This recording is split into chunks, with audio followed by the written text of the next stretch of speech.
উম,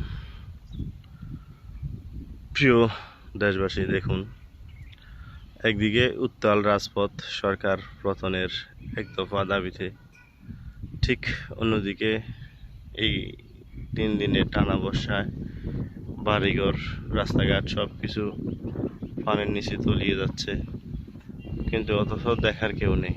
কারণ হচ্ছে যে সবাই তো এখন ব্যস্ত আছে আন্দোলন সংগ্রাম নিয়ে। আগে যেহেতু বন্যা হলে মানুষ বন্যাকে প্রমোট করত, বন্যা ক্ষতিগ্রস্তদেরকে সাহায্য করার জন্য এগিয়ে আসতো। এখন তো ওইসবের প্রতি কারো কোনো খেয়াল নেই। দেশে কি বন্যা হচ্ছে না দুর্যোগ হচ্ছে, কে খেয়ে মরতেছে, কে না খেয়ে মরতেছে, কার স্বজন মারা যাচ্ছে, কে পঙ্গু হাসপাতালে কাতরাচ্ছে, কে মনে করেন আপনার অসুস্থ হয়ে গেছে, কে আহত হয়েছে, কে নিহত হয়েছে, কার খবর কে রাখে?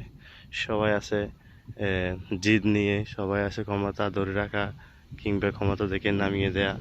এক একজন এক একটা কাজে ব্যস্ত আছে।